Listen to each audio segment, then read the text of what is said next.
Settle in. Let the weight of the day begin to melt from your shoulders.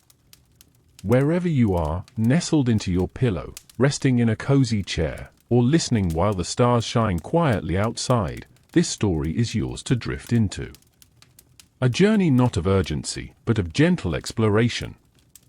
A slow unraveling of the past, where the dust never truly settles, and the wooden floorboards creak with memories.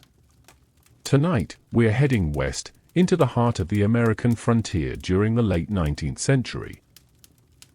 Not the west of movies or myths, but a more grounded, textured place, full of contradiction and rhythm.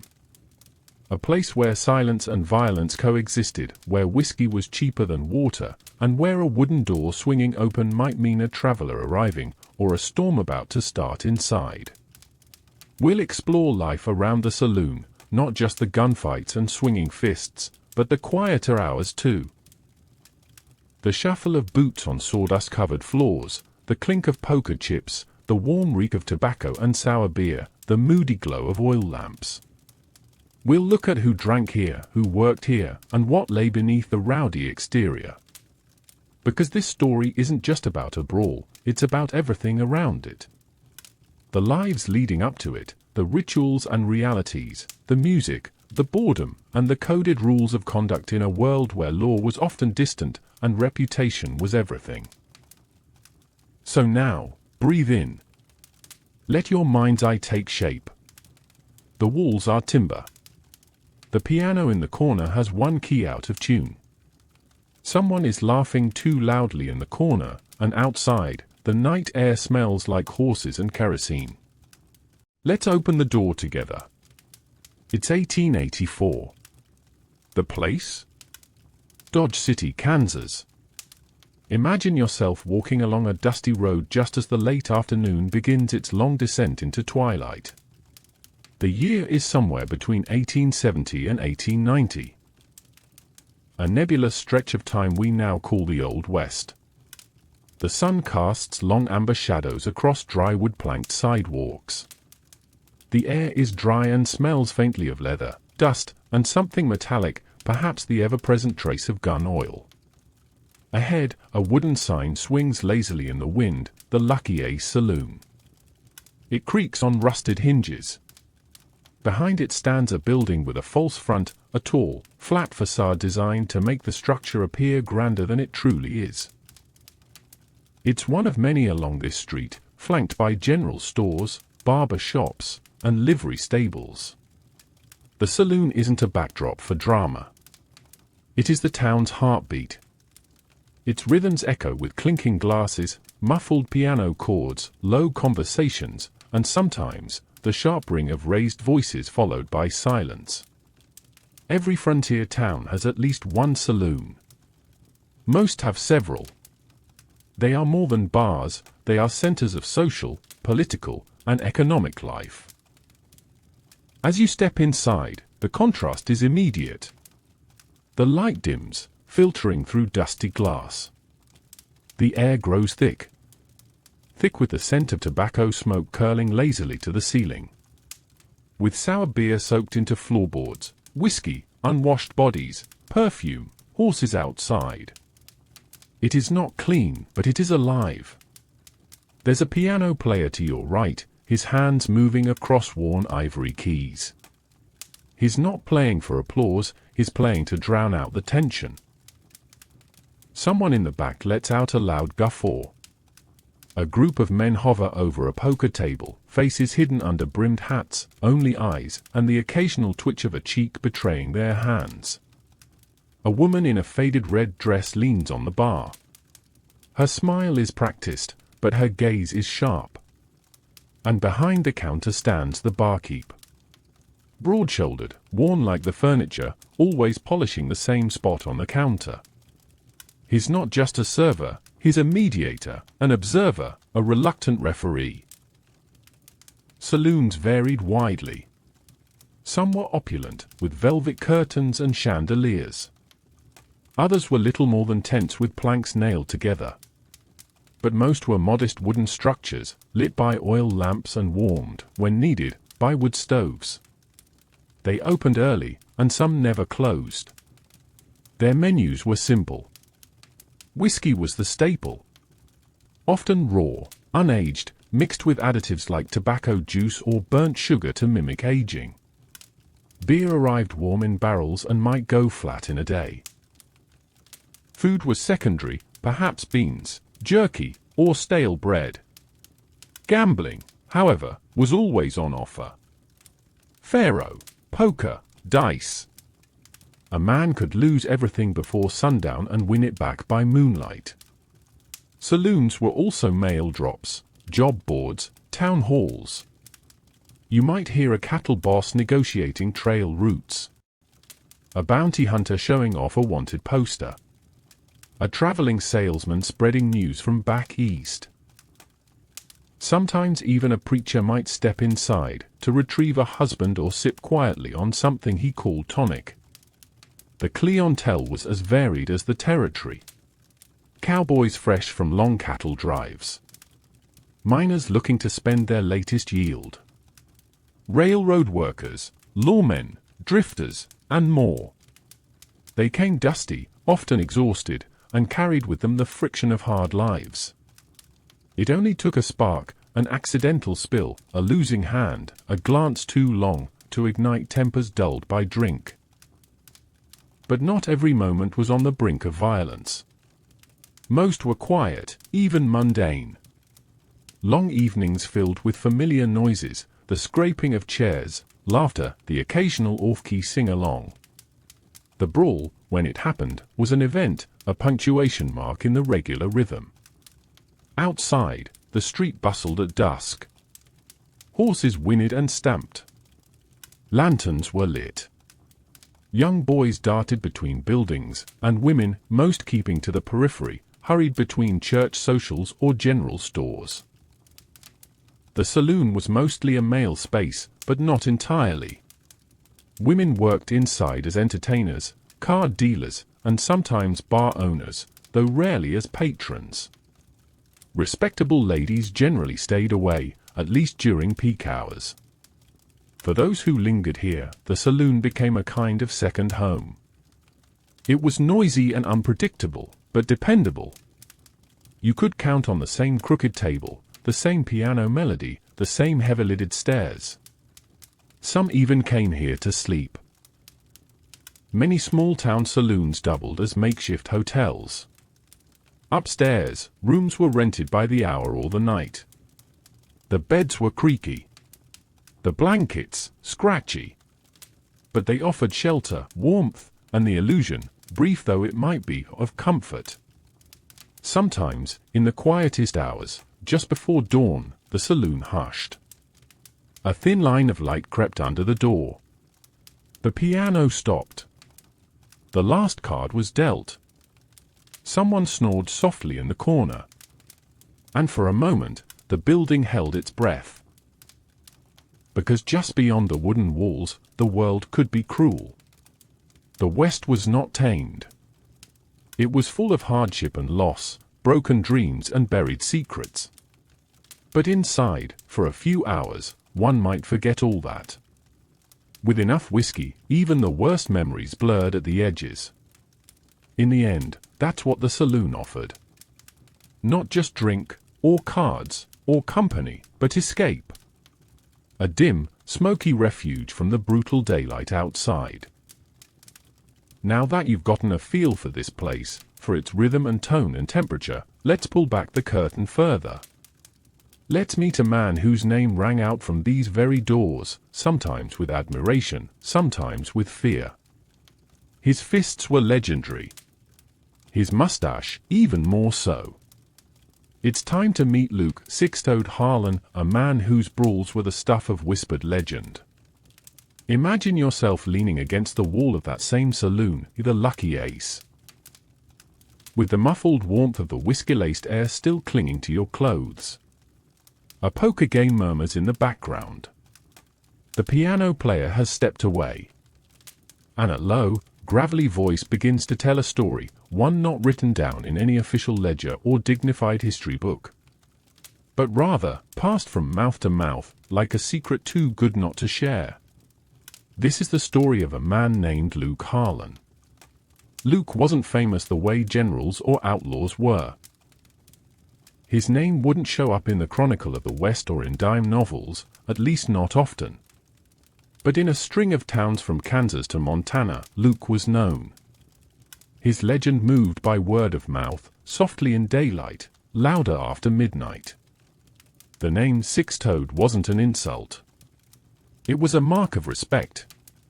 He was born with an extra toe on his right foot. Unlike everything else about him, it was slightly off-kilter but perfectly suited to life on the edge of the law. Most folks said it helped his balance in a fight. Whether or not that was true, no one who ever squared up against him laughed about it. Luke was tall, broad, and slow-moving, until he wasn't. He wore a felt hat pulled low over one eye and had a thick mustache that draped down like curtains over his jaw. His knuckles were gnarled, like old tree roots, and his voice carried a drawl that sounded lazy until you realized he never wasted words. But perhaps most notable of all was his quietness. Unlike the usual loudmouths who picked fights to prove something, Luke rarely spoke before a fight. He didn't issue threats. Didn't posture. Didn't need to. He had a way of just being there. Still as a fence post, until something or someone nudged him too hard. He had no regular job. Not in the formal sense. He drifted from one town to the next, sometimes working as a ranch hand, other times as hired muscle for a saloon owner trying to keep order without the help of the sheriff. He didn't own much, just a heavy canvas coat, a knife tucked into his boot, and a pair of boots worn shiny in odd places from long hours walking. It was said Luke once stopped a runaway horse cart by grabbing the bridle mid-stride. Another time, they said he won an arm wrestling contest against a railroad worker with arms like stovepipes. No one knew how much of it was true, but it hardly mattered. The stories piled up like layers of dust, soft but persistent. Luke's reputation wasn't built on brutality. It was built on a strange kind of justice. He didn't brawl for sport. He brawled when someone crossed a line. When a dealer was caught cheating. When a gambler raised a hand to a woman. When a gang tried to shake down a saloon for protection money. He had a rule, they said, 3 warnings. The first was a look. The second, a single sentence. The third was a blur. One of the most told stories about Luke took place in a town called Elkhorn Junction. A cold, dusty outpost near the border of Dakota Territory. The saloon there, the Cactus Lantern, was run by a woman named Aggie Hollis. She was sharp-tongued and sharp-eyed, but she was getting older, and a group of rough young men from the cattle trail had decided they liked the place well enough to take it over. They swaggered in one night, kicked over chairs, and poured out bottles without paying. The townsfolk said nothing. The sheriff was gone on a week's ride to testify in a trial out east. That night, Aggie was pushed down behind the bar. And that's when Luke, who had arrived just that morning, rose from his corner stool. He didn't yell. Didn't announce his intentions. He just walked across the saloon, picked up the ringleader by the collar and the belt, and flung him through the swinging doors like a sack of flour. The others rushed him. The fight that followed was fast, violent, and over in less than a minute. No one died, but none of those cowboys walked straight again for a week. When the sheriff returned and heard the story, he nodded slowly and said, "Luke Harlan." That was him? Figures.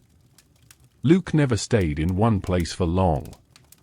Not because he was wanted, but because he never belonged to any place, either. He preferred to drift. A wind-blown figure with a quiet moral code and fists that remembered every wrong they ever answered. Some called him a brawler. Others called him a hero. Luke never called himself anything. He drank little, smoked occasionally, and played no cards. In a saloon full of people desperate to prove something, he simply existed. In another town, Charla Bend, he was seen walking a young child home after her father passed out in the dirt. No one asked why he did it. No one thanked him. He didn't wait to be thanked. Years later, in a mining camp in Colorado, he was recognized by an old cowboy who offered him a drink. Luke declined.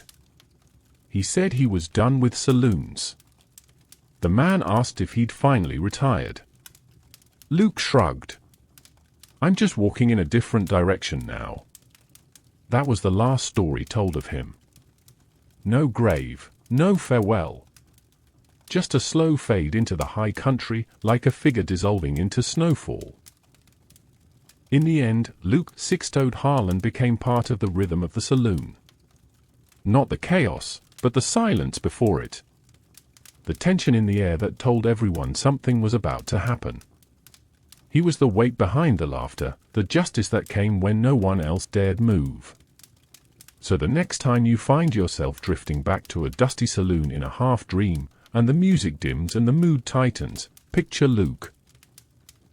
Not charging in like a hero, not snarling like an outlaw, but just standing there. Watching. Waiting. The stillness before the storm. Now, with the echo of his legend fading into the night, let's shift our gaze slightly, from the people who walked through saloon doors, to the objects, the customs, and the whispers that made up their world. In our next segment, we'll slip into a different kind of story. A quieter mystery involving cheating gamblers, hollow table legs, and secret compartments hidden in plain sight. A story about the curious culture of card cheats and the rituals of the frontier gambler. Imagine the soft rustle of worn playing cards. The faint sound of fingertips tapping a wooden table.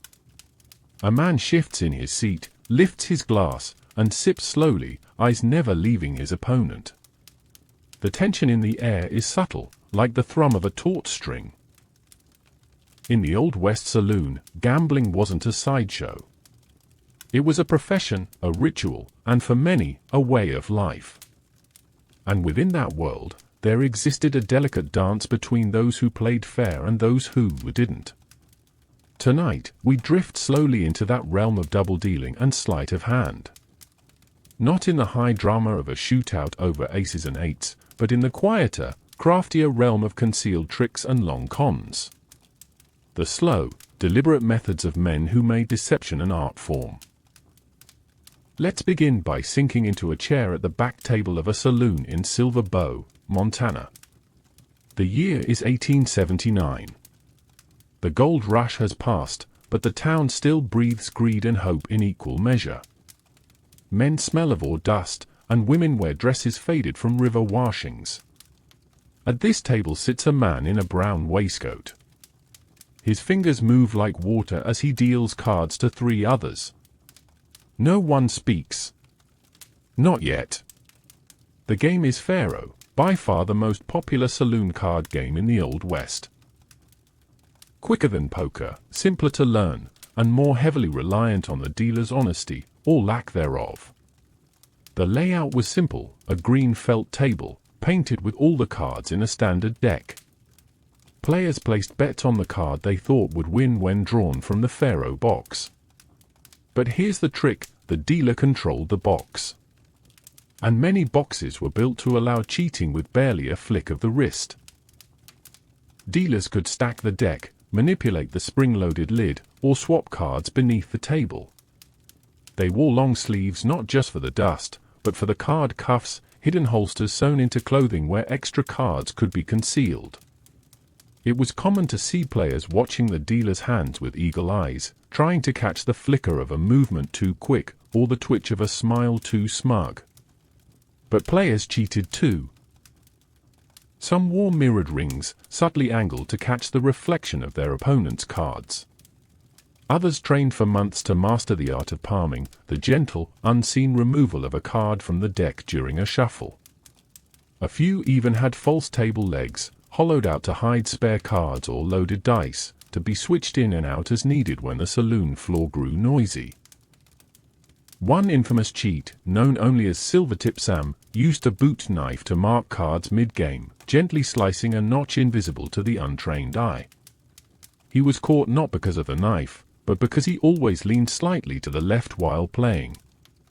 No one noticed until a bored waitress observed the pattern. The tools of the trade were ingenious. Specially made decks with duplicate cards. Mechanical faro boxes with rigged springs. Tiny pads of chalk to mark backs. Even weighted poker chips with magnets concealed beneath the tablecloth. The world of the professional card cheat was one of meticulous preparation and careful nerves. But there was a code, too, unspoken but understood. You could cheat if you were good enough. If you got caught and you had no backup, your life wasn't worth much. But if you could get away with it, and the crowd didn't mind, it was almost admired. That said, some towns were stricter. In Tombstone, Arizona, cheating could result in banishment. In Dodge City, it might result in something far more final. Saloon owners walked a tightrope, allowing just enough gamesmanship to keep things interesting, but cracking down before things turned violent. A delicate balance. There were tools to help them. Mirrored barbacks allowed the barkeep to see what was happening behind him. Some saloons had ceiling rafters fitted with observation slits where hired eyes watched the tables. In more organized places, bouncers were stationed within arm's reach, ready to drag out troublemakers the moment tempers rose. But cheating wasn't always about cards. There were whispers of ghost gamblers, men who never played a hand but watched others, memorized their tells, then passed that information to a friend at another table. Or women in red dresses who stood behind players and murmured clues under the guise of flirtation. Some of the greatest cheats never even touched a card. They managed the games, controlled the drinks, or simply paid the dealer to let them win at just the right moment. It was a world of layers. On the surface, laughter, cards, the scrape of coins. Beneath, tension, calculation, secrets. And yet, for all its risks, gambling was a source of escape. The same way whiskey dulled the ache of old wounds, a game of poker promised the illusion of control. A way to outthink the world. Even those who knew the game was rigged kept playing, hoping. Just once, they'd catch the dealer slipping, or draw the card that turned a week's wages into a pocketful of silver. Of course, sometimes, they caught the cheat. And when they did, the result was often swift. Chairs scraped. Glasses fell. And in that moment of sudden silence, the kind that feels colder than it should, someone might reach for their belt. Not always a gun. Sometimes just a fist. Sometimes a bottle. And sometimes, the dealer just disappeared. Slipped out the back door into the alley, never to be seen again. There were legendary gamblers who became part of the frontiers fabric. Doc Holliday, with his deadly aim and love of cards. Wyatt Earp, who started as a bouncer and dealer before becoming a lawman. Poker Alice, a woman who outplayed most men in 5 states, always with a cigar in hand and a pistol under her skirt. But most gamblers? They weren't legends. They were wanderers. Card sharps with false names, worn coats, and restless eyes. Men and women who lived by their wits, trusted no one, and knew that every hand could be their last. And yet, as the oil lamps burned low, and the piano started its melancholy tune again, they kept shuffling the cards. Because what else was there? The railroad might come. The mine might close. Winter might freeze the cattle trail solid. But here, under a low ceiling in the flicker of gaslight, there was always one more hand to play. Now that we've peered into the secret lives of saloon gamblers, their tools, their tricks, their tiny, silent wars, let's widen our lens again. The stairs are narrow. Each step gives a soft groan beneath your boots. Oil lamps line the hallway, their light dimmed by smoke-stained glass and the passage of time. You pass a faded wallpaper pattern, roses, perhaps, now curled at the edges. And at the end of the corridor, a door stands slightly ajar. You hear soft humming, the swish of fabric, the low creak of a rocking chair. This is the other half of the saloon's life. A place above the clatter and smoke. A space filled with perfume, powder, whispered stories, and long silences. Welcome to the upstairs world of the women who lived and worked in these rooms. Popular imagination paints these women with broad strokes, dancers, barmaids, or the ambiguous term saloon girls. But their real lives were more complex, more textured, and more quietly courageous than the myths allow. Imagine yourself as one of them. Your name might be Clara, or Maybelle, or something else entirely, changed 2 towns ago. You're 23, though the lines at the corners of your eyes suggest older. You came west looking for something, escape, adventure, maybe a new start. The journey was long. And somewhere between Missouri and Montana, you stopped running and started surviving. You live in a small upstairs room. It has one window, a small table, a chipped wash basin, and a bed with a quilt made from leftover fabric. You keep your most prized possession, a silver locket with a lock of someone's hair, tucked beneath your pillow.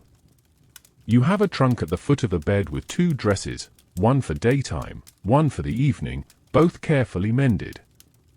There's a journal hidden beneath the floorboard.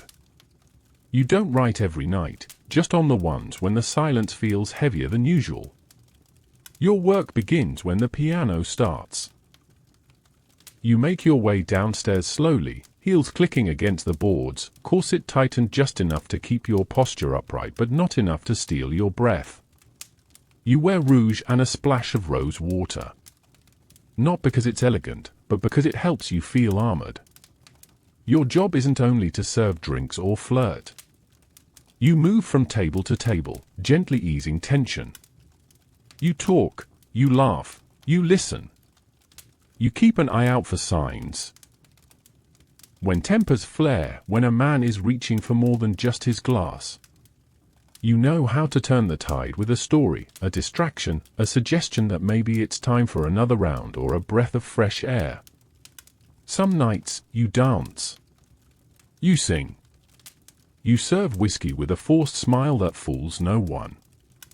Other nights, you pretend to be invisible, hoping no one calls your name. And on rare occasions, when the money is good or the bills are due, you accompany a gentleman upstairs. It's not always what outsiders imagine. There are rules. Boundaries. You decide who, when, and how. The madam watches carefully. She's not cruel, but firm. She was once like you and now wears velvet and keeps a ledger. Some saloon women had no choice. Others chose this life because all other doors were closed. Women on the frontier faced limited options. Jobs as teachers, laundresses, or seamstresses paid little and offered even less safety. Working in a saloon was dangerous. But it came with room, board, and a measure of power, however fragile. And yet, within this precarious space, many women carved out lives of remarkable resilience. There were women who saved every coin, bought land, and opened boarding houses. Others became performers in their own right, using the saloon as a stage, singing, acting, even doing magic tricks. A few managed the saloons themselves, like Kitty Leroy in Deadwood, who ran her own gambling hall and once entered a poker game dressed as a man. There were hierarchies, too. The women upstairs often lived separately from the women who served drinks downstairs. There was tension, sometimes camaraderie, sometimes rivalry. They shared advice, makeup, hairpins, and stories of the men they once loved or the families they left behind. For many, the greatest threat wasn't violence, but invisibility. As years passed, their names faded from ledgers. Their faces vanished from memory. But they were there in every cracked mirror, every worn stair tread, every ghost story whispered late at night. They watched over their spaces. They understood risk. And they bore witness to everything the saloon saw, from weddings to wake-like silences after sudden brawls. The morning after a fight, when the chairs were righted and the broken glass swept into the corners, it was often these women who remembered what had happened. Who saw who threw the first punch? Who disappeared out the back? Who wept alone at a table long after the music stopped? Sometimes, they were the ones who stitched wounds, or carried messages to the undertaker, or walked a friend home by lantern light, arm in arm, silent in their understanding. And through it all, they endured. Because in a world that gave them so little, they built something anyway. A sisterhood forged in candlelight and repetition. In scraped knees, bruised feelings, laughter shared over chipped mugs, and quiet strength that held up an entire industry. Tonight, as you rest deeper into the rhythm of this story, picture one of them, maybe Clara or Maybelle, sitting at her vanity. She's removing her earrings. Her hair's half pinned, half falling. The saloon below is quiet now. She lights a candle, opens a journal, and writes, "Another man left this morning. He gave me a book of poetry. It smelled like coal smoke. I think he was kind. I hope he stays warm out there. Snow's coming soon." And with that, she blows out the flame. Now, as the quiet settles around her, let us also move onward, descending the staircase once more, and stepping out into the dust-blown main street. In our next segment, we'll explore the strange and surprising ways in which law and order were enforced, or not enforced, on the saloon frontier. From vigilante justice to saloon keepers acting as de facto mayors, we'll drift through the blurry space between rules and rebellion. The wooden sidewalk creaks underfoot as you walk along the edge of the saloon's shadow. The sun is dipping low, its golden light bathing the buildings in a warm, deceiving calm. From somewhere down the street, a dog barks once. A wagon rattles past, and the sound fades into the distance. And here, standing at the crossroads of order and chaos, is the saloon itself, once again the town's informal court, jail, and confession booth. In the frontier towns of the American West, law was a complicated thing. Sometimes it came in the form of a sheriff. Sometimes a marshal, a judge, or a federal agent. But just as often, law came from whoever was willing and able to enforce it. And in many towns, especially before a government presence arrived, that person was the saloon keeper. He wasn't always elected, and he rarely wore a star. But he held the keys to the most volatile building in town. He knew every drifter by name, every secret kept behind shuttered windows. He poured the drinks, heard the whispers, and when necessary, raised a hand to quiet the room. The barkeep was often the first line of defense against disorder. And sometimes, the final judge when things went wrong. Imagine a small mining camp in the Arizona Territory, call it Dust Hollow. Population 93, not including passing stagecoach passengers. One saloon, one general store, and no official jail. When a card game turned sour one night and a man accused another of cheating, tempers flared. Accusations turned into shouts. One man drew steel. The other reached for a chair.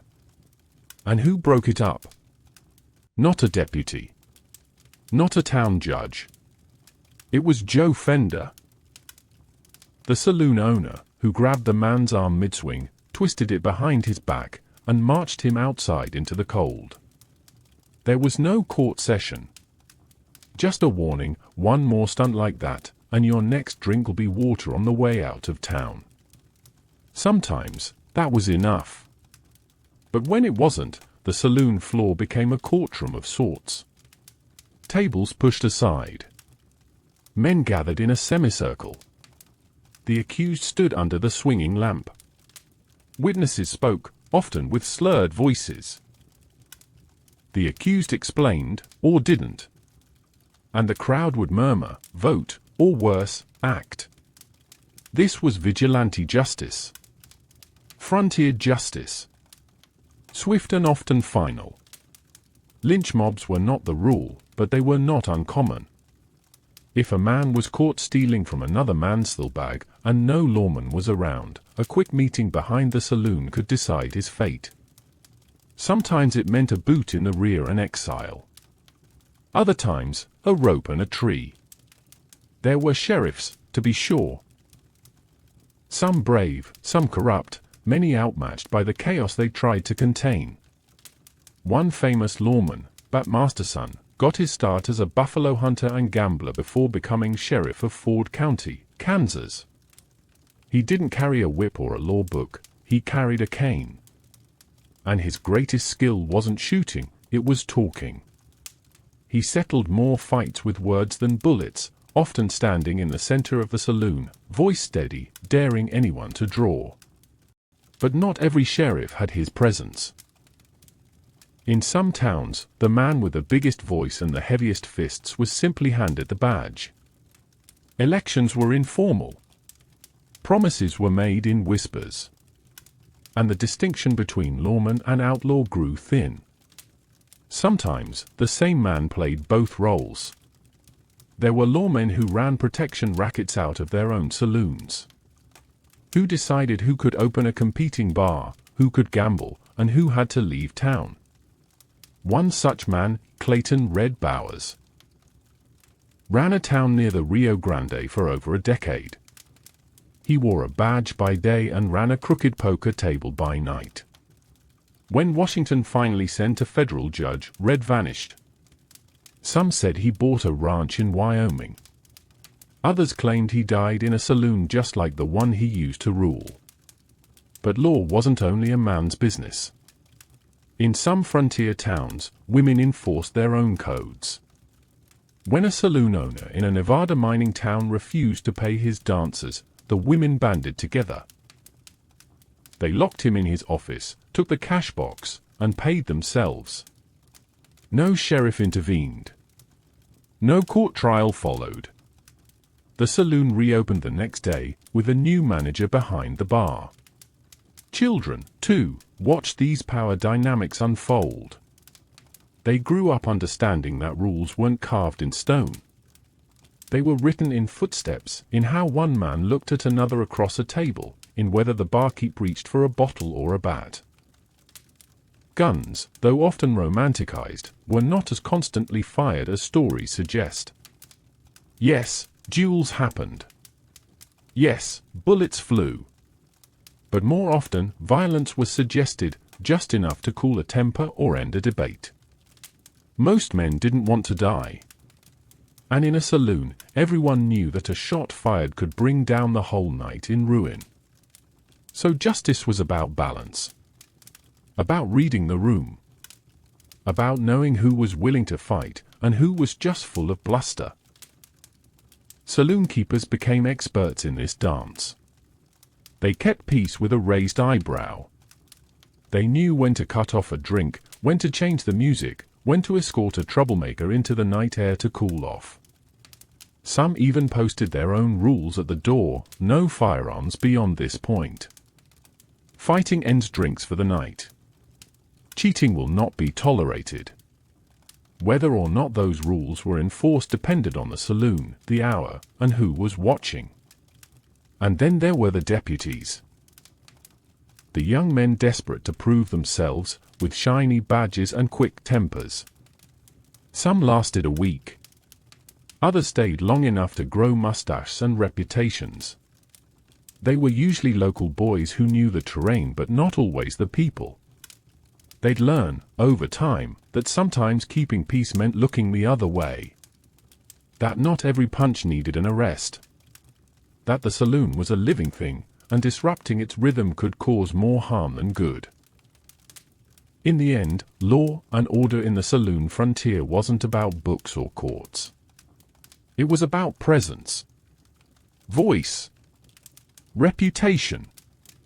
A nod from the barkeep could carry more weight than a sheriff's decree. A woman's whispered warning could stop a fight before it began. A look, just a look, could tell a gambler his time was up. So now, as we walk slowly back into the saloon shadow, you might see it differently. Not just a place of chaos, but a place of unspoken agreements. A fragile order. A building held together not by laws, but by watchfulness. And as the sun dips lower still, and the lanterns flicker to life one by one, we prepare to return to that world. Because in our next segment, we'll turn to the body itself. To the smells, textures, discomforts, and sounds of being inside a saloon, not from a distance, but from within your own skin. What it meant to sweat in a crowded room. To feel the sting of smoke in your eyes. To hear the clatter of spurs and the slow scrape of a chair leg just before a man stood to fight. Imagine yourself stepping once more through the swinging doors of a saloon in full swing. It's not the stories, the faces, or even the danger that greets you first, it's the smell. That unmistakable, layered scent of a place alive with people and history. The air is thick. Thick with the musk of sweat soaked into wool coats, of old whiskey spilled and never cleaned, of tobacco smoke curling up toward the ceiling like lazy ghosts. There's the tang of iron, gun oil or rusted nails, hard to tell. And under it all, the ever-present scent of sawdust, freshly scattered to soak up the grime of the day. The floor is uneven beneath your boots, made of old pine warped slightly by moisture and time. You feel the crunch of that sawdust underfoot. It softens your step, muffling your movement. This isn't by accident, it keeps boots from slipping and helps tamp down the smell. Though in truth, nothing really hides the saloon's aroma. It is as much a character in the room as the barkeep or the car dealer. Now, listen. The soundscape is layered, like a quilt sewn from dozens of sources. The piano plays a simple tune, a waltz, maybe, or a tinny ragtime melody. One or two keys stick slightly. The player taps the pedals with practiced ease, unconcerned by the occasional sour note. Voices rise and fall around the room, rarely shouting, just loud enough to float over the music. Some speak in English. Others in Spanish, or German, or a Creole of languages shaped by travel and trade. At the bar, glasses clink gently. The barkeep sets down a bottle, wipes his hands on his apron, says nothing. In the corner, a dice game erupts in laughter. Somewhere, a woman coughs. A man shifts in his seat, and his chair groans like an old barn door. You hear boots tapping lightly in the hallway above. A floorboard creaks. A door clicks shut. Closer to you, the warmth of bodies is palpable. Heat rises from shoulders and backs and hands. The saloon, poorly ventilated, traps it all. Even in winter, the room feels close. In summer, it can become stifling. Shirts sticking to backs, cheeks damp with sweat, tempers rising not just from insult but from the sheer physical discomfort. People fan themselves with cards, hats, or newspapers. And still, they stay. Because outside, the wind bites, or the dust stings, or the world simply feels too large. In here, at least, the discomfort is familiar. Shared. Your shirt collar itches slightly at the neck. A fly lands on your wrist and lingers. You brush it away. Your drink is warm. No one expects it to be cold. Ice is a luxury only the most affluent towns afford, and even then, it arrives wrapped in straw, chipped and melting long before it reaches your glass. The whiskey burns gently as it goes down. It's sharp, not refined, but not terrible. If you sip slowly, you can almost forget the trace of kerosene. The barkeep dilutes the cheaper stuff with anything that smells strong and masks the lack of age. Your seat is a plain wooden chair with a missing rung. You shift your weight carefully, mindful of splinters. The table bears scars, knife marks, initials, old stains that never fully faded. You run your fingers along its edge. It's worn smooth in places, tacky in others. Above, the lamps flicker. Oil smoke collects in the rafters, darkening the ceiling beams. You can barely see them, but you feel their presence, pressing the room down just slightly, as if to remind everyone that the sky is not always open. Now and then, a draft slips through the door. It carries with it the scent of horses, manure, dust, and faintly, something sweeter. Perhaps bread from the baker's down the street. The outside world is always pressing in, but the saloon holds its boundary. At the barkeep pours another round. His hands are steady. He knows this rhythm by heart. A rag in one hand, bottle in the other, eyes scanning the room. He's listening not to what people say, but how they say it. For a change in tone. For the click of tension. Because everything here happens just below the surface. You might not see the moment a fight begins, but you'll feel it. A sudden pause in the laughter. A chair pulled back too quickly. A breath held just a moment too long. The stillness of the room before someone breaks it. But until that moment comes, the atmosphere remains suspended, dense, saturated, humming with invisible threads. The women walk between tables, their dresses brushing lightly against your chair.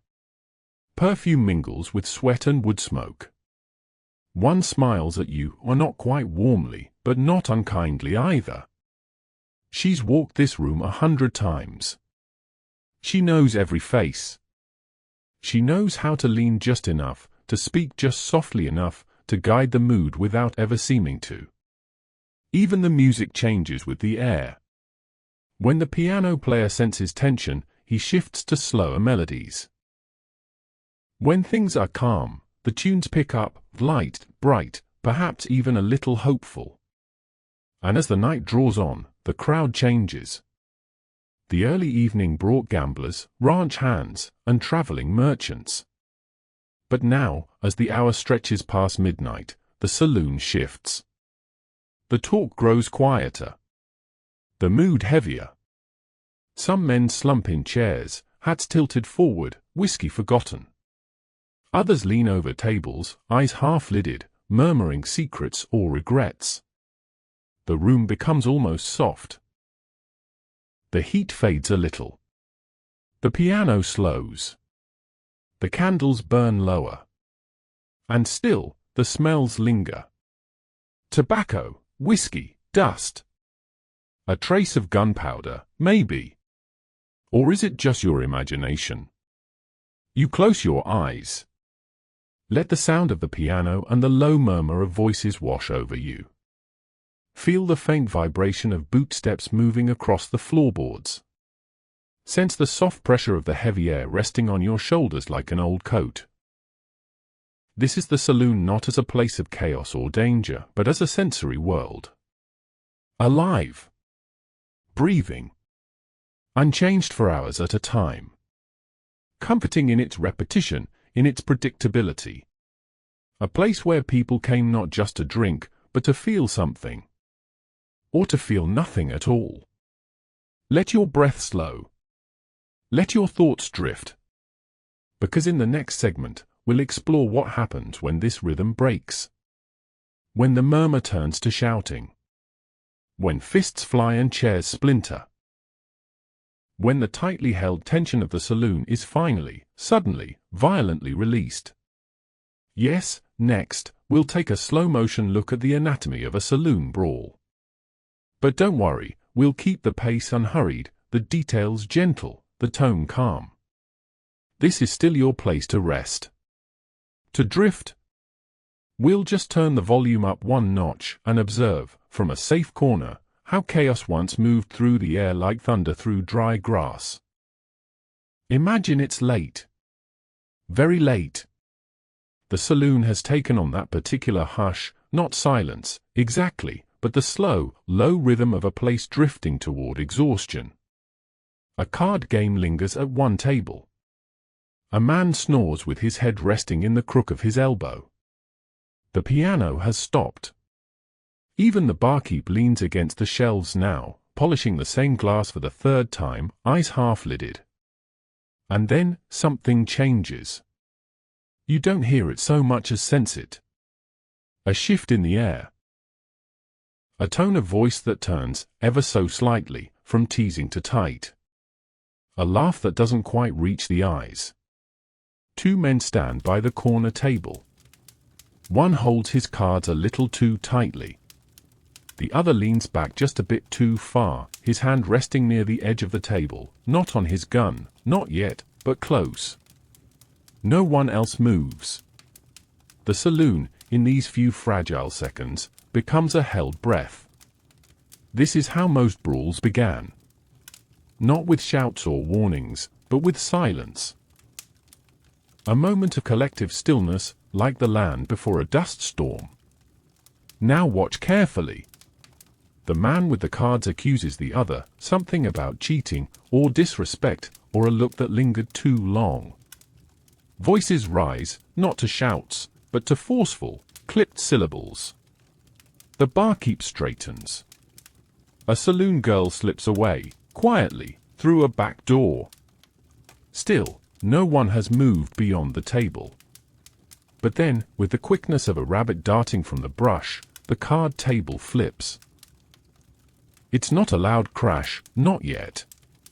The legs of the table crack against the floor, and the cards scatter like dry leaves caught in wind. Coins roll across the boards, spinning, clinking, then coming to rest with a sad, hollow tone. That sound, the scatter and spill, is the saloon's call to arms. A boot kicks a chair aside. Another man stands to help his friend, or to join in, or to make sure he doesn't miss whatever comes next. A bottle is lifted, not in toast, but as a weapon. And suddenly, the calm, warm hum of the room bursts open into motion. But let's slow it down. A saloon brawl, for all its chaos, followed a certain choreography. It wasn't always planned, but it moved with its own strange rhythm. It began in corners. First, fists. Knuckles hitting jaws, bodies tumbling backward over stools. The sound isn't sharp, more like the thud of sacks being dropped on wooden floors. One man stumbles into the bar. Glasses fall, but not all of them break. A few stay on the shelf, rattling gently as if watching the events with quiet concern. Then chairs, always chairs. Picked up in awkward grips, swung wide, almost slow in their arcs.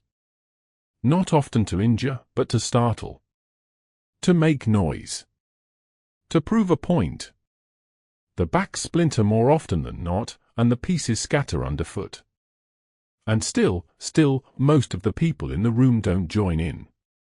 Because the saloon was not always one fight. It was a room full of witnesses, most of them calculating. Watching. Deciding. Some stood and backed away, pressing to the walls. Others crouched low, ducking behind tables, keeping their drinks safe even as the battle raged around them. Occasionally, someone, usually the barkeep or a local, stepped in with a firm voice. That's enough. Sometimes, that worked. Sometimes it didn't. In towns without a sheriff, the barkeep's voice carried the weight of law. If he stepped in early, the fight might break before it began. If he waited too long, he might be dodging fists himself. Saloon girls, too, played a role. Some shouted warnings. Others disappeared entirely. A few, especially those who knew the men involved, intervened, pulling sleeves, calling names, reminding them that they still had to live in this town come morning. The brawl usually didn't last long. 2 minutes, perhaps. 5 at the most. It didn't need to. Most men didn't want to fight. They wanted to be seen fighting. wanted to win something invisible, a reputation, an upper hand, a moment of respect. The injuries? Rarely deadly. A broken nose. A split lip. A sprained wrist from a bad fall. The truly dangerous moments came when someone went for a weapon. That's when the music stopped for good. Most saloons had rules about firearms. Guns had to be checked at the door, hung behind the bar, or left in saddlebags outside. But rules didn't always hold. And a man with a small derringer or a hidden knife could change the tone of a brawl in an instant. But even then, there was a hesitation. A recognition that what had been foolish but forgivable might now become irreversible. Often, another man stepped in at that point, sometimes the barkeep, sometimes a stranger, sometimes even the opponent. "Put it away," he'd say. And often, the weapon would be lowered. Not from kindness, but from tiredness. The fight, it turned out, was less satisfying than imagined. And so it ended. Furniture lay broken. One or two men sat on the floor, dazed and bleeding slowly. A bottle leaked into the sawdust. A mirror cracked clean through its center. And then, remarkably, the saloon began to mend itself. The barkeep collected the pieces. Someone fetched water. A woman brought a cloth. A few of the spectators stood, adjusted their coats, and sat back down. Cards were retrieved from corners. A coin was placed gently on the bar to cover the damage. And slowly, the rhythm returned. A new bottle opened. A new tune played on the piano. The room exhaled. The brawl, like a summer thunderstorm, had passed. And the men who fought? They often stayed. Nursed their wounds. Nodded to each other with grudging respect. The next night, they might drink together. Or sit at opposite ends of the room and never speak again. But the saloon remembered. The scars on the furniture. The split in the mirror. The hush in the room whenever those men raised their voices.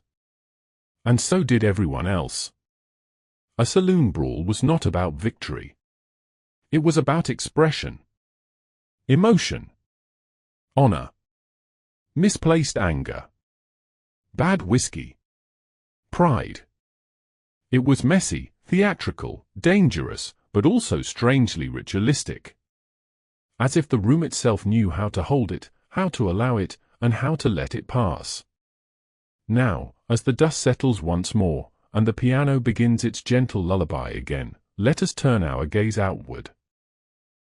In our next segment, we'll step outside the saloon altogether and look at its place in town, its role in shaping communities, economies, and identities. Because the saloon wasn't just a building. It was an anchor. A gathering place. A symbol. Picture the town from above, like a map gently drawn in dust. There's the wide, dirt road that runs through the center, the main street. Wagons roll slowly, hooves kicking up the dry earth into swirling clouds. To one side, you see the blacksmith's forge, where iron is hammered day after day into tools, hinges, horseshoes. Next door, the general store, with barrels out front, stacked crates of canned goods, and a hand-painted sign slightly askew. There's a schoolhouse down the road, one-roomed and sunlit, with its flag fluttering faintly. There might be a jailhouse, or there might not, depending on how new or wild the town still is. Maybe a church, modest and whitewashed. A stable. A cemetery, always uphill. And then, right near the center, sometimes on the corner, sometimes opposite the depot, you find the saloon. It stands broad and square, with a false front that makes it appear taller than it is. Its windows are dusty but open. The front doors swing gently in the breeze, as if always welcoming, always alert.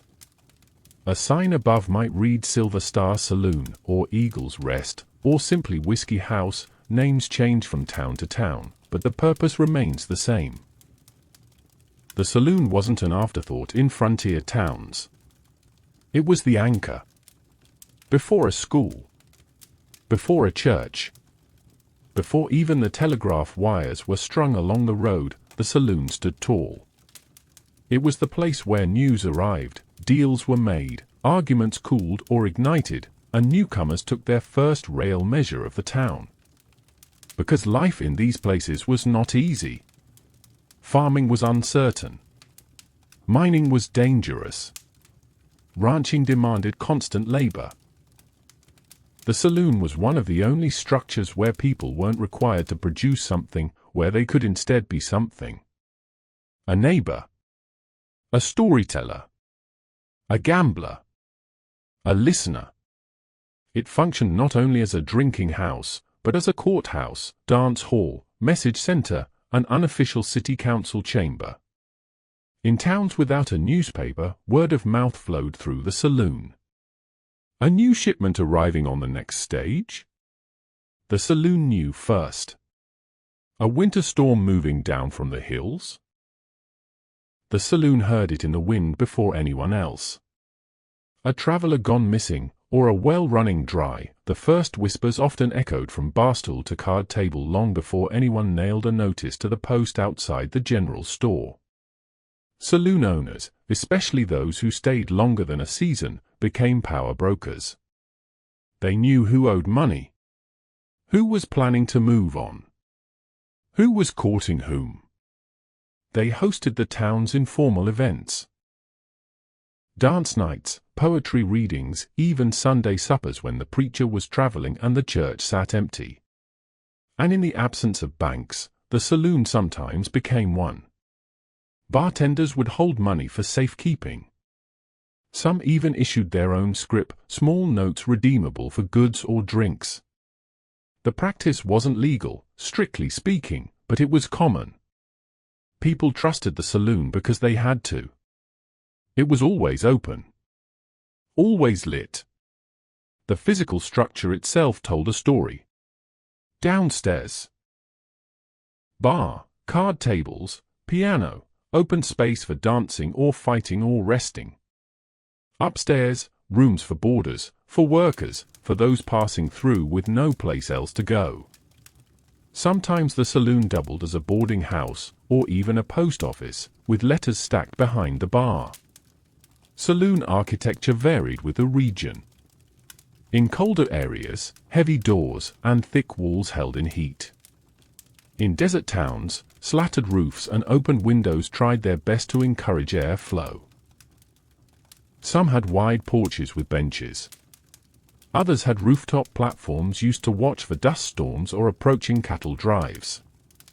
But it wasn't just men who made up the saloon's clientele. Women, yes, even respectable ones, might pass through in the daytime. To collect messages. To bring food to husbands or brothers. To ask about work. Some saloons had back entrances for women who preferred not to be seen coming and going. Children, too, knew the saloon. Not as patrons, but as errand runners, message carriers, or even performers, singing for a coin or dancing for applause on slow afternoons. The saloon was an open door to the town's full cast of characters. And the town depended on it. During celebrations, harvest festivals, railroad openings, election days, the saloon became the centerpiece of community life. Tables moved aside for dancing. Barrels of cider were tapped. Fiddlers played long into the night. People dressed in their finest. Children were sometimes allowed in, just for a little while, to peek at the bright lights and music before bedtime. During grief, after fires, floods, illnesses, the saloon offered comfort. A place to gather, to share stories, to pass the bottle and cry or remain silent together. Wakes were sometimes held there. Prayers said over drinks. Funds raised in quiet whispers to help bury a neighbor or save a barn. Even as towns grew and civilization arrived. Bringing schools, banks, proper courthouses, newspapers, the saloon remained. Sometimes it was pushed to the edge of town, its rowdier cousins closed down or repurposed. But the main saloon often adapted, became more polished, hired a second piano player, added lace curtains, hosted social clubs and Sunday dances. It evolved, but it stayed. Because more than a place to drink, the saloon was a place to belong. In a world where people moved often, changed names, started over, and carried pasts they never spoke of, the saloon was the place that asked no questions. Just, what'll it be? And then the night unfolded.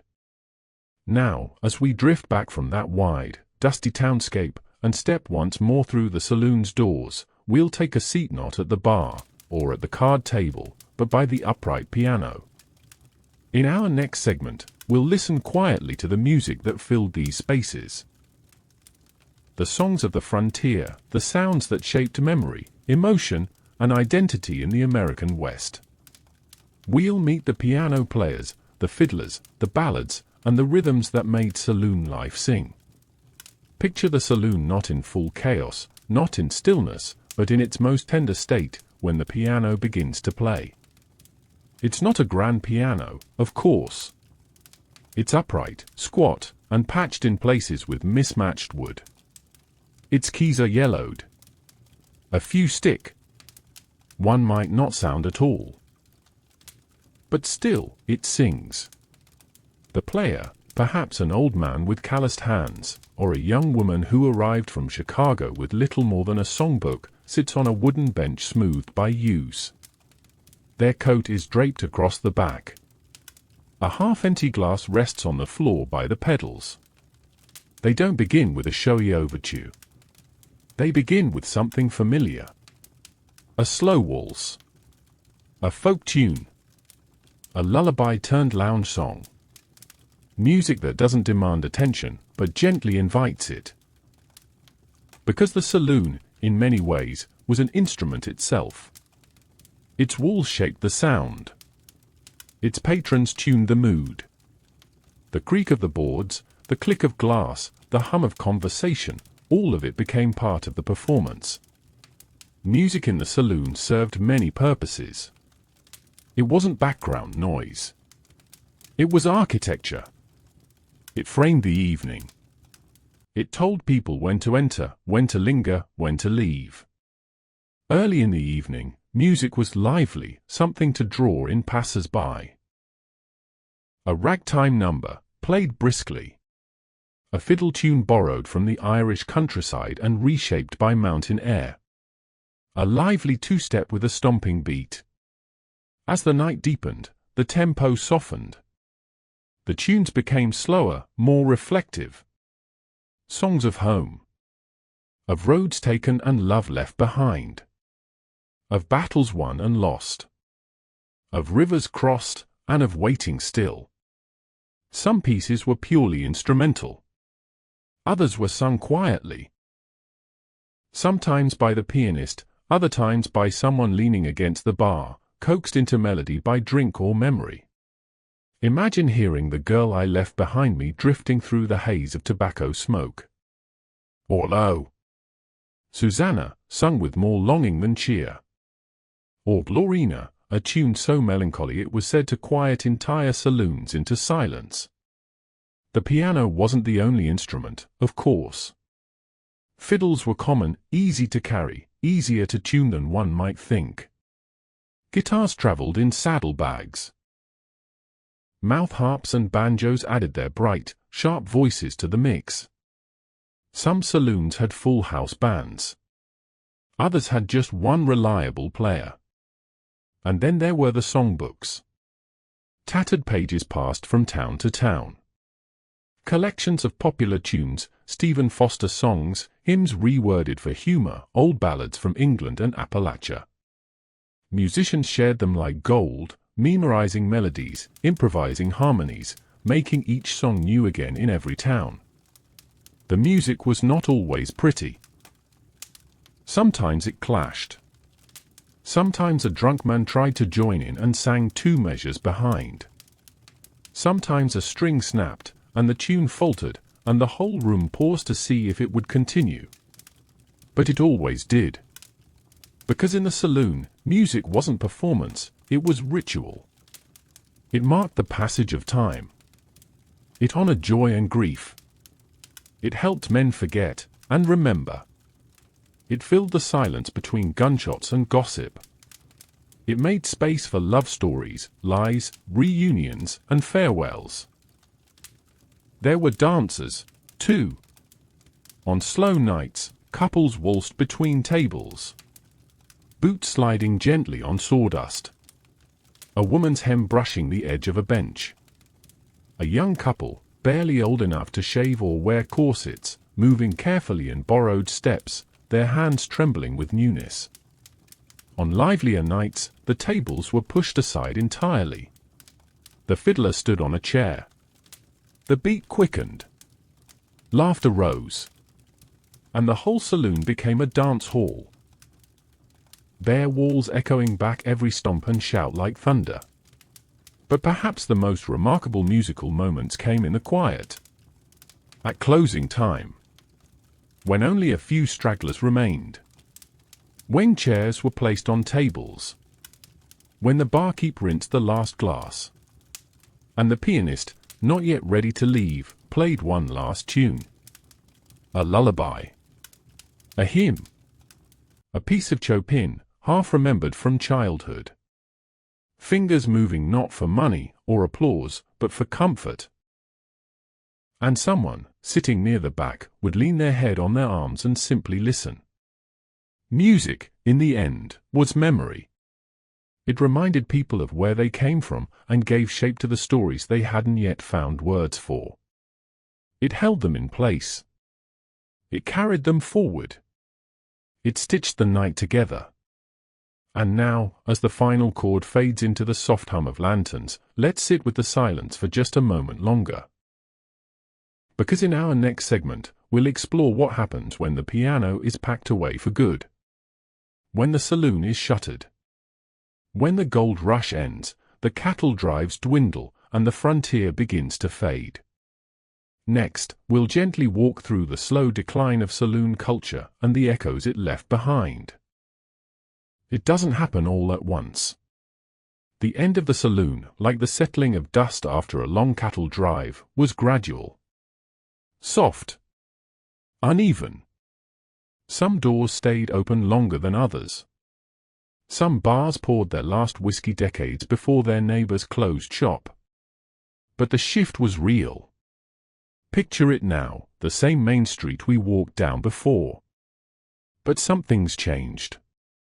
The roads are still dirt, but they've been tamped flatter. A telegraph office now stands beside the general store, its wires humming faintly overhead. A church bell tolls at regular intervals. A newspaper presses ink into tidy columns inside a wooden shack at the edge of town. And the saloon? It's still there, but it's quieter. Let's go back inside. The chairs are more uniform now. Less patchwork. The sawdust on the floor is thinner, someone sweeps more often. The piano still stands, but it's missing a few keys. The music isn't gone, but it plays less often, and more politely. The crowd is older. The wild-eyed drifters and brawling cowboys have mostly moved on, or grown up.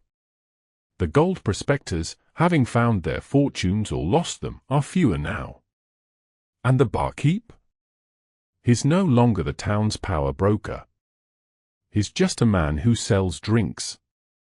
He wears an apron, and he worries about taxes.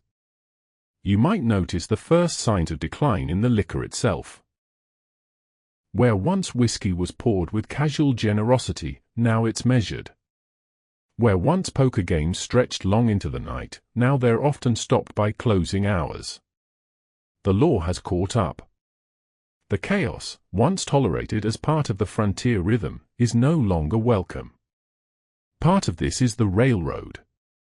Towns that once relied on wagon trails and riders now hear the distant whistle of locomotives. Trains bring people faster, from farther, with clearer expectations. Businessmen, surveyors, clerks. They don't want to drink from chipped glasses or dodge fistfights on their way to supper. They want order. Then came the churches. Organized congregations. Sunday sermons. Community groups. With them came campaigns for decency, temperance leagues, school boards, rules. And slowly, the saloon shifted from being the center of town to something just slightly off to the side. There were whispers, then speeches, about alcohol's damage. About how it drained wages, encouraged laziness, stoked violence. Moral reformers traveled from east to west, holding meetings in schoolhouses, petitioning towns to go dry. And many did. By the 1890s, the anti-saloon movement had gained serious traction. Some towns passed ordinances limiting the number of saloons per block. Others closed them entirely. Still others imposed steep licensing fees, strangling the trade not with fists or fire, but with paperwork. Then came prohibition. In 1920, the 18th Amendment to the U.S. Constitution went into effect. The manufacture, sale, and transportation of alcohol became illegal across the country. And just like that, the saloon, the very backbone of frontier towns, was declared obsolete. Of course, not all vanished immediately. Some went underground, became speakeasies, changed names, drew the curtains, served watered-down gin in teacups. Others tried to pivot, offering soda, coffee, music. But without the whiskey, the soul of the old saloon seemed to fade. Others simply shut their doors. Boards nailed across windows. Signs painted over. The piano left to gather dust. A single stool overturned, never set right again. But the memory didn't die. Former patrons told stories to their grandchildren. Writers romanticized the saloon in novels, radio plays, and eventually television and film. Tourists visited ghost towns where the wooden floors still creaked and the brass spittoons still sat in corners. The image endured, swinging doors, a slow piano, the flick of cards, the soft creak of a floorboard before a fight.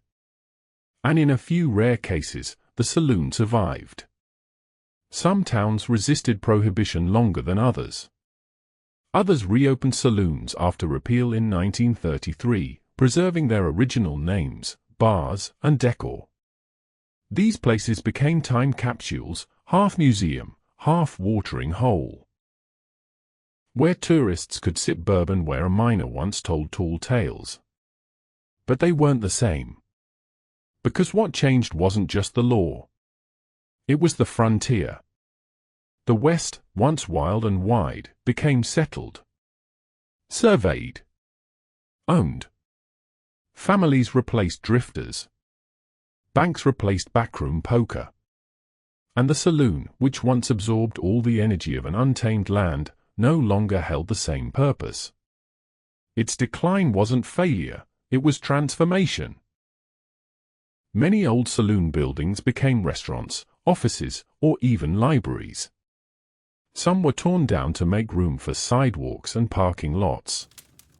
Others stood empty, slowly fading into the scenery, weathered graying in the sun, shutters hanging loose, ghosts playing cards where no one watched.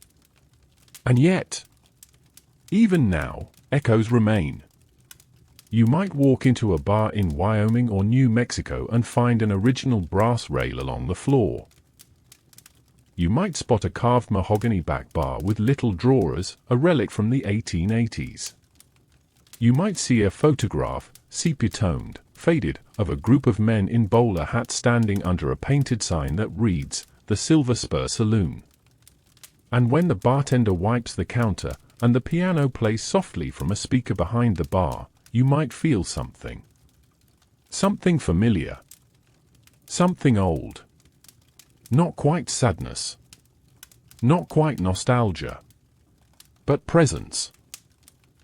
A whisper of the past, still sitting in the corner. Hello, drink half finished.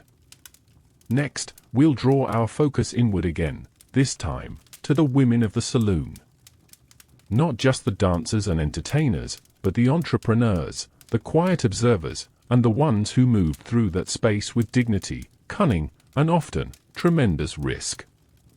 It's easy to imagine the saloon as a world of men, whiskey-drinking cowboys, mustachioed barkeeps, gamblers with sharp eyes and quick hands. But listen closely. Beneath the clinking of glasses and the murmur of low conversation, there is another rhythm. The soft swish of skirts along the floorboards. The gentle creak of stairs. The rustle of petticoats. The laughter, sometimes bright, sometimes brittle, of the women who made their lives inside the saloon.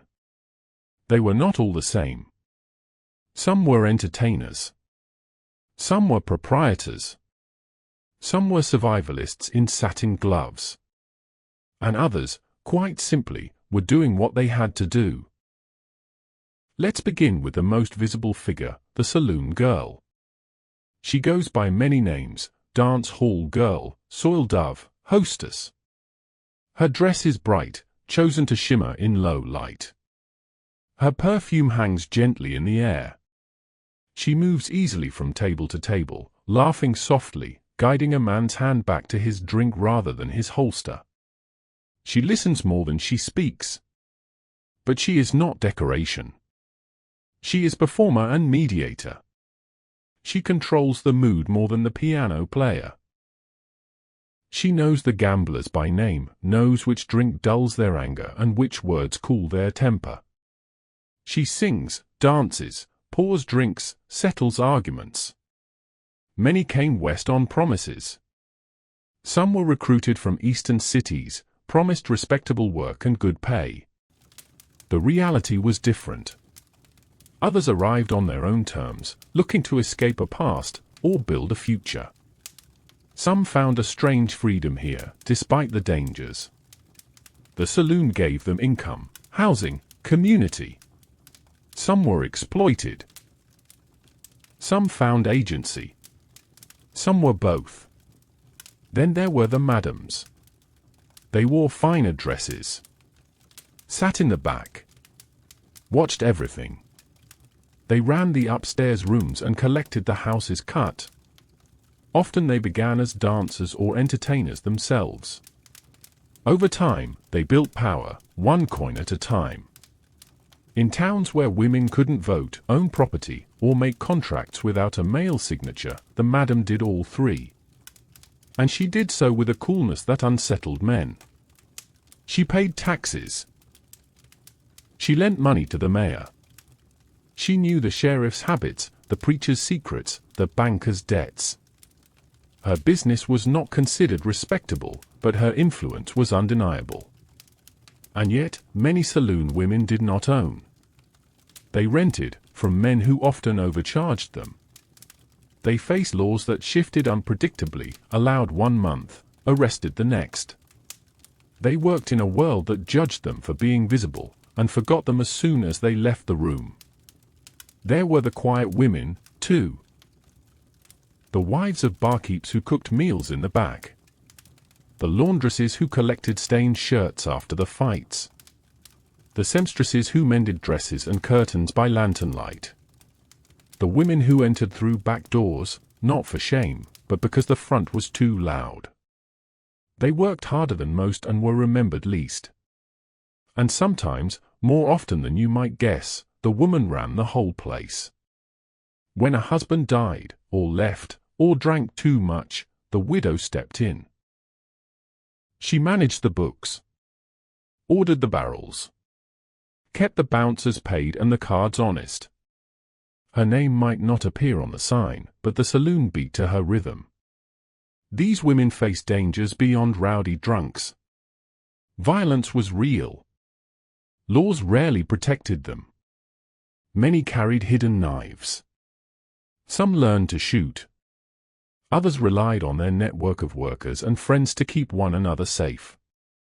They lived with an awareness men rarely had to consider. That at any moment, charm might fail, and force might step in. Yet there was community. Among themselves, saloon women formed a quiet bond. They shared remedies for coughs and bruises, traded ribbons and corset stays, warned each other about certain patrons, protected the new girl, mourned the missing, and they remembered everything. The songs men requested when they were lonely, the letters that arrived with no return address, the face of the young cowboy who ordered one drink and left a poem on the table, the woman who came looking for her husband and left with a better story.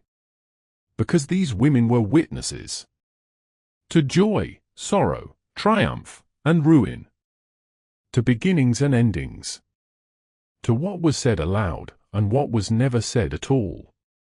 Some stayed, grew old behind the bar. Some married and left, becoming wives in houses with proper parlors. Some were buried without headstones.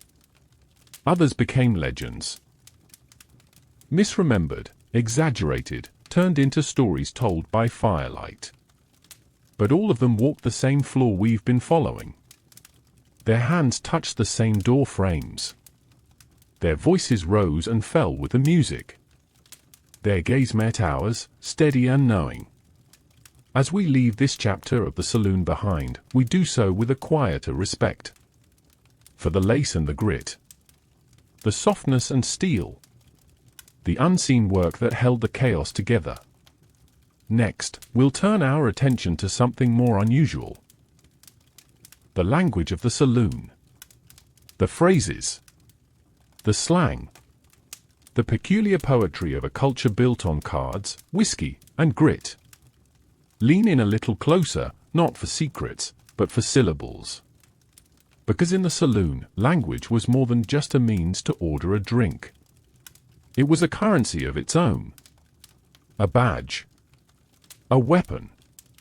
A way of identifying where you stood, where you came from, and whether you could hold your own.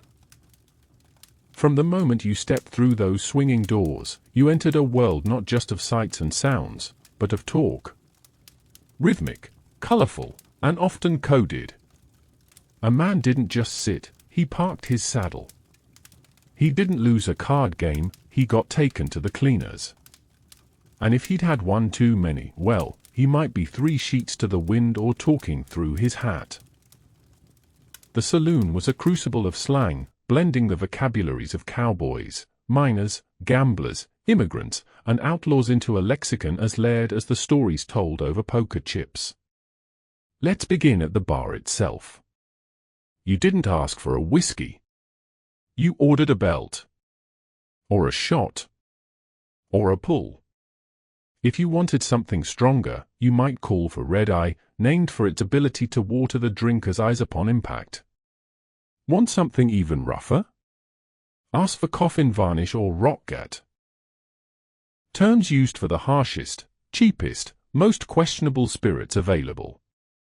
Beer came in schooners or mugs, and if it wasn't cold, well, it was just cowboy coffee with foam. A man who drank too fast was a swamper.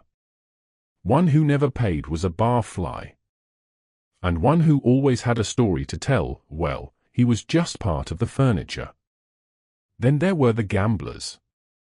They had a language all their own. A $2 player was someone small time. A card sharp was an expert, or a cheat. To call a bluff meant challenging a lie, but it could just as easily spark a fight. A full boat wasn't found on a river, but in your hand, 3 of one kind, 2 of another. If the dealer dealt unfairly, he was dealing from the bottom of the deck. And if someone lost badly, you might hear, he got cleaned out faster than a miner in a bordello. Cursing was common, but even it took on a certain creativity. Blasphemy might bring trouble, so euphemisms flourished. Dadgummit, consarnit, by thunder, and great jumping Jehoshaphat all served to express frustration without offending sensitive ears, or nearby preachers. And let's not forget the insults, each more inventive than the last. A fool might be a greenhorn, a tin horn, or a flatlander. A slow person was slower than molasses in January. Someone unreliable was all hat and no cattle. And if you really wanted to hurt a man's pride, you'd say he was lower than a snake's belly in a wagon rut. But the saloon wasn't just a space for jest and jab. It was also where stories lived. Tall tales stretched like taffy across the bar top. He was so fast, he could draw and shoot before his own shadow knew it. I saw a man drink a whole bottle of snakebite remedy and still ride home in a straight line. She could shoot the tail off a rattler without spilling her tea. Exaggeration was expected. It was a kind of performance art where truth came second to rhythm. You didn't just tell a story, you spun yarn. And if someone didn't believe you, well, that was their problem. There was also a language of silence. A certain glance could mean trouble. A raised eyebrow from the barkeep might signal that a fight was coming. A hand placed gently on the bar might be asking for help or for a tab to be opened without words. People who spent long hours together developed a kind of mutual understanding, a shared grammar of gesture and pause. Language evolved, too, with the geography. In Texas, the drawl stretched words like a slow fiddle tune. In mining towns, the slang reflected danger, terms like canary in a coal mine, or powder monkey for a young man handling explosives. Along the trail, words borrowed from Spanish, Chinese, and German made their way into conversation. A cowboy might yell "Andale" to his horse, then step into the saloon and order sarsaparilla with a Scandinavian accent. The West was a stew, and the saloon was the spoon that stirred it. Even women had their codes. A dance hall girl might refer to a customer as a drummer, a traveling salesman, or a lunger, someone with tuberculosis. They knew the difference between a man who was flush and one who only acted like he was. They had phrases for warning each other, for teasing, for refusing without offense. Some of these phrases survive today. Many, though, have faded. Spoken for the last time as the piano played its final tune, or muttered by a dying prospector with no one left to listen. But here, now, you've heard them again. You've felt the texture of the old language. Its grit. Its charm. Its peculiar blend of danger and warmth. Because in the saloon, words weren't just spoken, they were lived. Next, let's take a quieter turn. We'll head upstairs, not for scandal, but for sleep. Into the guest rooms above the saloon, where cowboys, travelers, and fugitives rested in creaky beds and stared at ceilings stained with candle smoke. We'll explore the hidden lives, the quiet nights, and the whispered prayers of those who stayed where music faded and the walls remembered.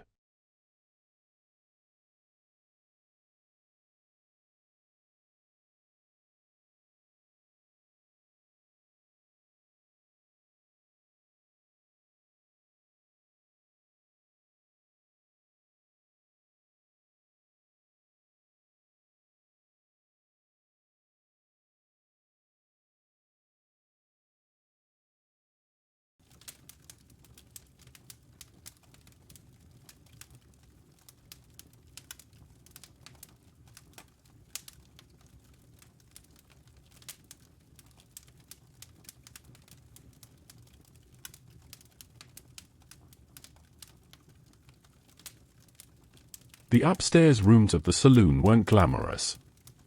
The wallpaper peeled at the corners. The floors creaked with every step. A single oil lamp cast flickering shadows across walls that remembered more than they revealed. But these rooms, simple, small, sometimes barely wider than a bed, were a world of their own. They offered something rare on the frontier: privacy. A place to rest. To hide. To weep. To write. To breathe. Some stayed only one night. Others returned over and over. A few called it home. Each room was furnished just enough. A narrow bed with a lumpy mattress. A chamber pot tucked beneath it. A nightstand with a chipped water basin and a stub of candle. A wooden chair beside a small window that overlooked the street or, if you were lucky, the open prairie. The bedding smelled faintly of soap and sweat. The floor bore scuff marks from boots and stains from stories long past. The walls were thin enough to hear a conversation in the next room, or a song drifting up from the piano downstairs. And still, it was enough. For the cowboy just in from a week on the trail, the room was paradise. He might remove his boots with a sigh that shook the windows, lay back fully clothed, and sleep 12 hours without stirring. For the traveling merchant, the room offered a desk, or at least a flat surface, where ledgers could be reviewed by lantern light. A place to count coins, write letters home, and fold away pamphlets before dawn's departure. For the gambler down on his luck, the room might be where he planned his comeback, replaying hands in his mind as he watched moonlight trace patterns on the ceiling. And for those with no other place to go, it became a refuge. A woman escaping a past too heavy to name. A man wanted in another county. A miner too ill to return to the hills. A couple not quite married, pretending for one night that they were. Sometimes, in the stillness, a guest would speak aloud to the walls. A confession. A memory. A name. There was comfort in being alone, but not entirely. In knowing others were nearby, sharing the same thin walls, the same candlelight, the same fragile moment of rest. There were routines here, quiet and consistent. The maid, usually the same woman who worked behind the bar or cleaned the downstairs floors, would come in the morning with fresh linens. She'd knock once, twice, then enter. The room would smell briefly of soap and coal dust. A pitcher of water might be left outside the door at dawn. Hot, if you were lucky. Cold, if you weren't. Towels were rough, like burlap, but clean. The windows were hard to open and harder to keep shut in the wind. And always, there was the journal. Not one shared by the guests, but one kept by the saloon keeper, or his wife, or whoever managed the rooms. A battered ledger where names were entered, sometimes truthfully, sometimes not. Jade Smith, 1 night, paid. L. Crane, 3 nights, sick. Unknown, left without paying. Occasionally, there were notes in the margin. Quiet. Trouble with sheriff. Left behind boots. These entries formed their own story, one of people passing through, seeking sleep, shelter, safety. They came with dust on their coats, hope in their pockets, and secrets they rarely shared. Sometimes, tragedy found its way upstairs. A man who never woke up. A woman who disappeared. A fight that started downstairs and ended quietly behind a locked door. The saloon, for all its music and movement, was not immune to sorrow. These rooms, with their quiet, knew more than they ever spoke. But there was tenderness too. Letters written by lantern light, folded and sealed with wax. Prayers whispered into pillows. Gifts exchanged beneath creaking floorboards. Forgiveness found in silence. And in the morning, the guests left one by one. Bootsteps on the stairs. Doors closed gently. The day began again. Some rooms stayed empty for a while. Others were filled by noon. The bedding changed, the lamp relit, the story reset. No one asked too many questions. No one needed to. Above the saloon, life moved at its own pace. Softly. Privately. Like a breath held between sentences. And now, as we step back down into the saloon's main room, let's carry that quiet with us. The hush of upstairs still clings to our shoulders as we pass the bar, the card tables, and the piano once more. Because next, we'll walk away from the saloon entirely, down the street, out past the town limits, and into the landscape itself. We'll follow the trail to where saloon tales became legend, and where the West slowly gave way to memory. Imagine yourself now, standing at the edge of a town that no longer looks quite as wild. There are fences now, where once the land rolled freely. Telegraph poles march in orderly rows. The saloon is still standing, but its windows are shuttered, its piano untouched. The trail out of town isn't crowded with wagons anymore. It's quiet. Still. A line in the dirt leading out into memory. Because while the saloon was once the beating heart of the frontier, time, relentless, steady, has moved on. The saloon didn't disappear all at once. Some lingered long after the cattle drives ended. Others held on through the rise of railroads, telegraphs, and temperance campaigns. But eventually, most closed their doors, not with drama, but with a gentle fading. One last drink. One last song. One last lamp extinguished. And yet, the story didn't end there. It turned into something else, something larger than life. The saloon became legend. Writers came first. In the early 20th century, novels and newspaper columns began to romanticize the Old West. They wrote of poker games that decided fates, of duels at high noon, of whiskey-soaked cowboys with quick hands and even quicker tempers. These stories didn't always match reality, but they were irresistible. Then came Hollywood. The saloon became a set piece. Red curtains. Swinging doors.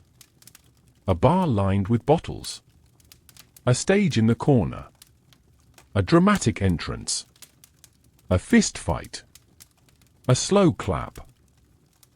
A hero with dust on his boots and mystery in his past. Millions watched these scenes flicker across screens, and in doing so, absorbed an image of the saloon that was part truth, part dream. The real saloons were grittier, quieter, more layered. They held danger, yes, but also routine. They were places of survival, not just spectacle. Still, the image endured. Tourists began to visit the old towns. Ghost towns, they were called, though not for spirits, but for silence. People came to walk down dirt streets, peek through broken windows, touch the smooth wood of a bar worn down by thousands of hands. Some towns leaned into it, restoring their old saloons, hiring actors to dress the part, serving root beer in tin mugs. You could have your photo taken in sepia, wearing a vest and hat, leaning against a bar once visited by someone long forgotten. There was something comforting in the nostalgia. A sense of connection to a time that felt both far away and strangely familiar. But not all saloons became museums. Some fell to time. Collapsed in storms. Burned in forgotten fires. Their timbers scattered, their stories returned to dust.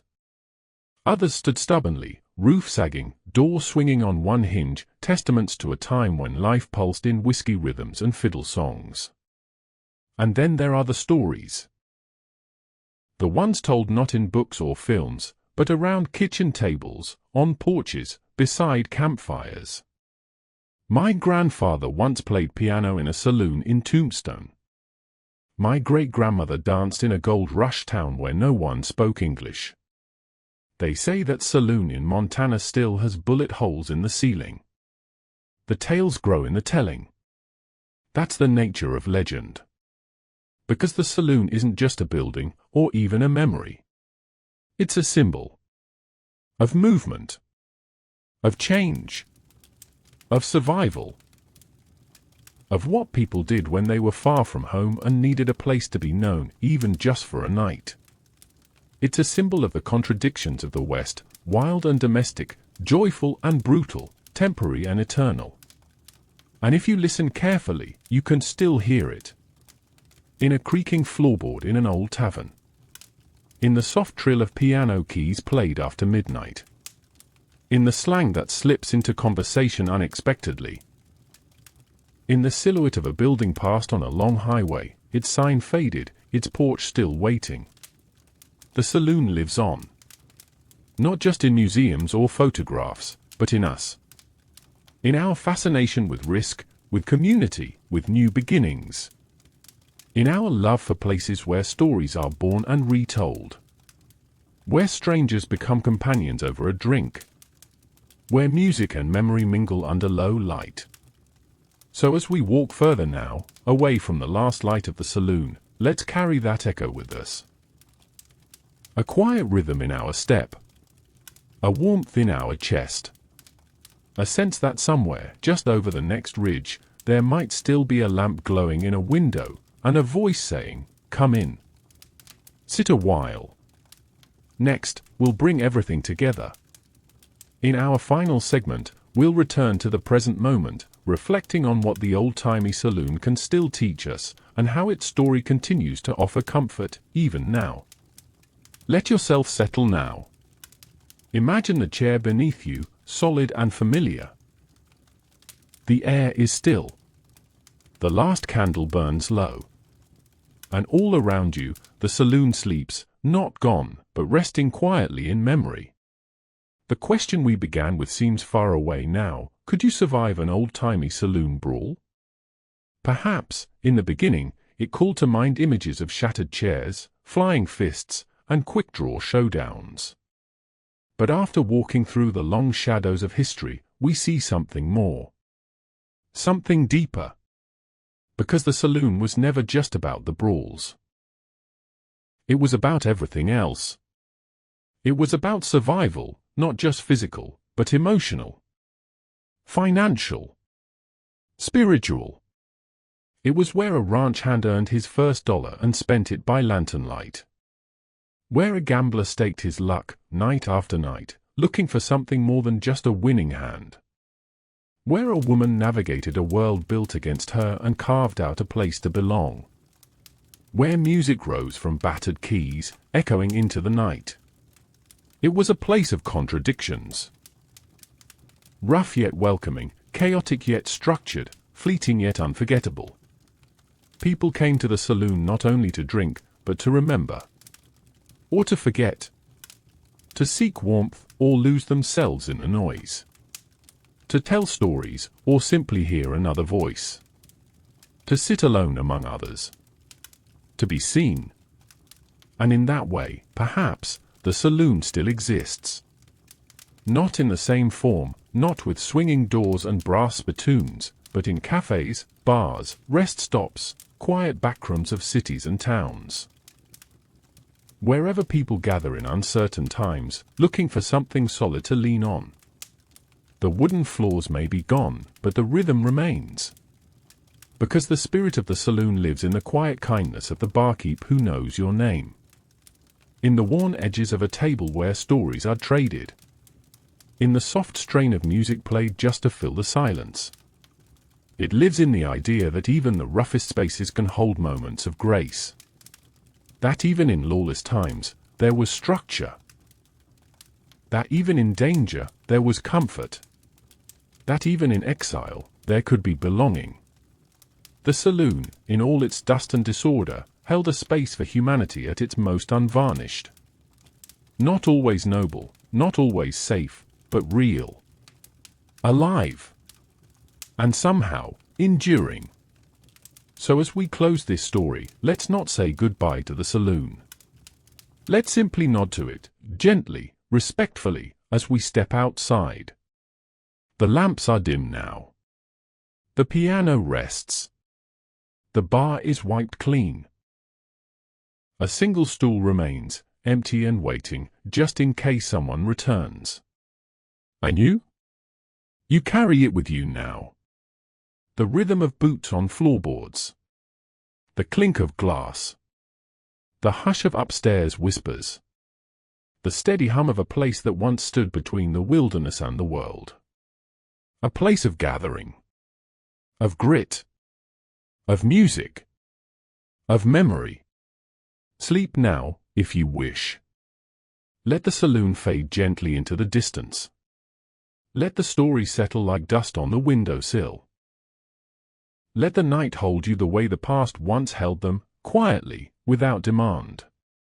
And if, in dreams, you find yourself stepping through those swinging doors once more, may the room be warm. May the music be soft. And may your drink, whatever it is, be waiting.